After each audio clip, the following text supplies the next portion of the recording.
The Lighthouse, Part 5.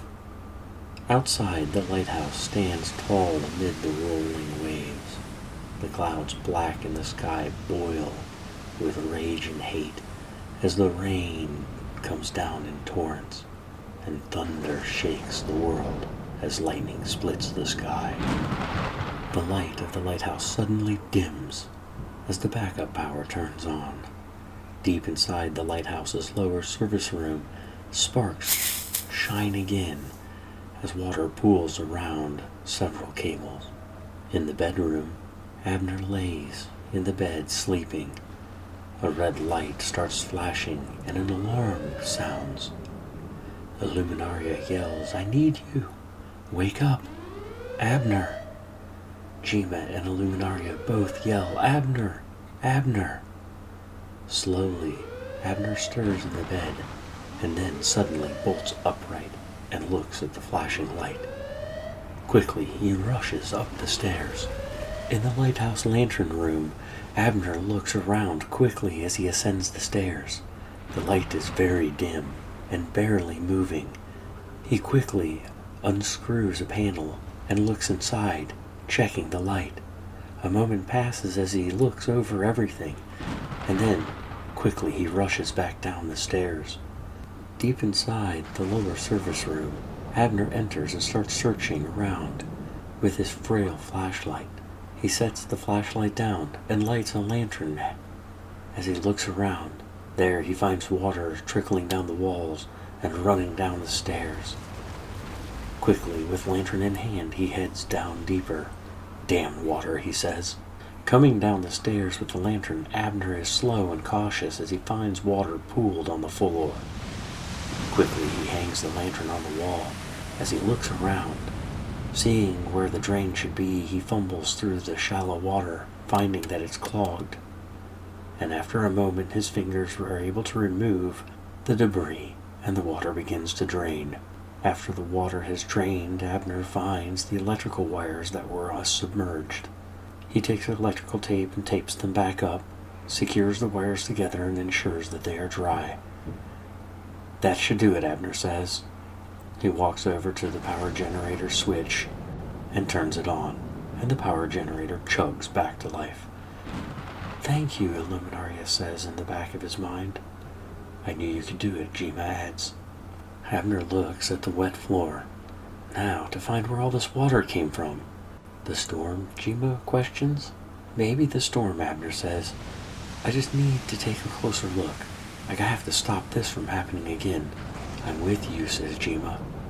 Abner moves back up the stairs with a final look back at the power generator chugging away. Inside the lighthouse's lower storeroom, Abner comes up slowly, tracing and following the trickling water as he searches around. He finds that there's significant water coming from the ajar hoist access door. He takes a moment, pushes on it, tugs it, and is able to reseal and lock the door firmly. Abner picks up a mop and a bucket and takes a moment cleaning up the last of the water and sets out a couple of sandbags to hold any additional leakage from the hoist door access. Gima quietly says thank you. Really, thank you.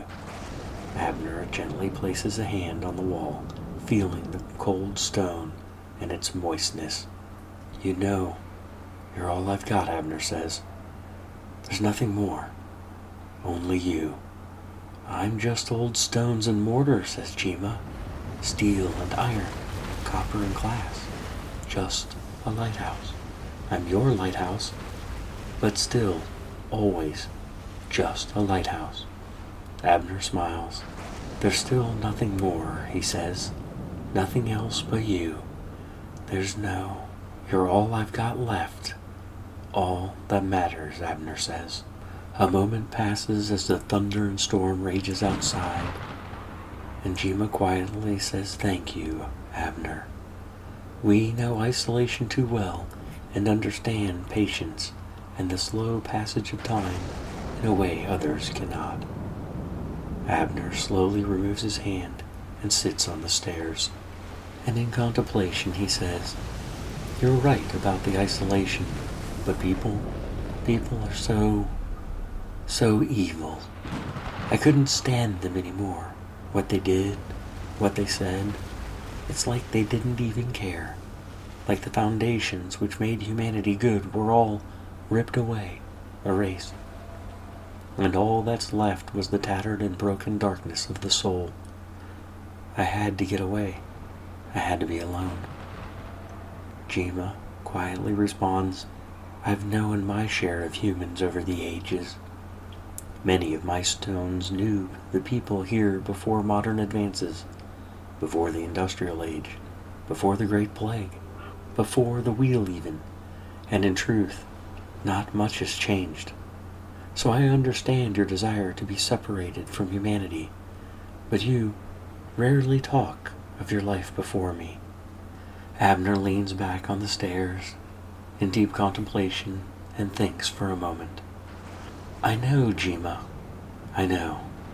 Here, he touches the stones next to the stairs, slowly running his hand along them. Here is home. Here is where I belong. This is where I am always safe. Behind Abner, Rahav silently rises up and stands behind him. Abner continues, completely unaware. These stones I can trust. This steel I know, and I can feel its strength. You're constant and strong, a beacon in my life. In a very soft whisper, Illuminaria says, Peace, be peace. And Jima says, Is there no other? Jima questions. Everyone has failed me, Abner responds. Left me, abandoned me. They chose to treat me as trash, chose to set me aside for better things, and made me useless and worthless. Don't you see, he says loudly? You're the only ones who care, who's never left me, who gives me a reason to live. Rahab slides closer to the back of Abner, hanging over him, his shadow wrapping around Abner. Jima suddenly interrupts Abner. There's got to be someone. Forcefully, Abner responds, No. There was no one, is no one. None at all. What about your mother? Jima suddenly stops, interrupted by Abner. Do not finish that. Don't say it, or I'll let the ocean take you, every brick, every stone, every piece of you. A moment of silence passes, Rahav leaning over Abner. And Jen, Jima questions. Suddenly there's a flashback to years prior.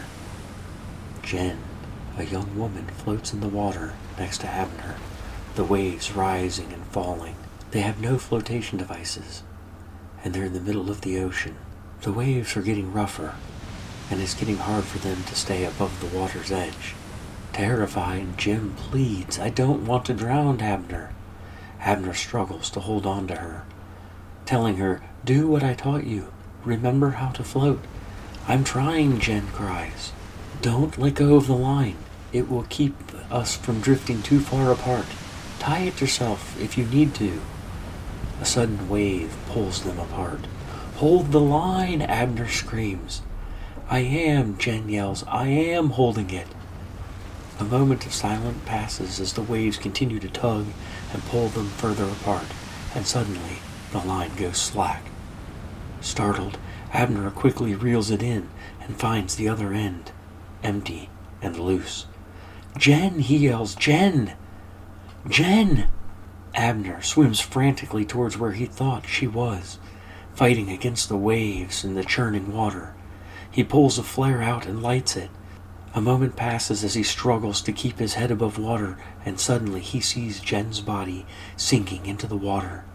He dives down towards her, struggling against the churning water, but she sinks out of his reach.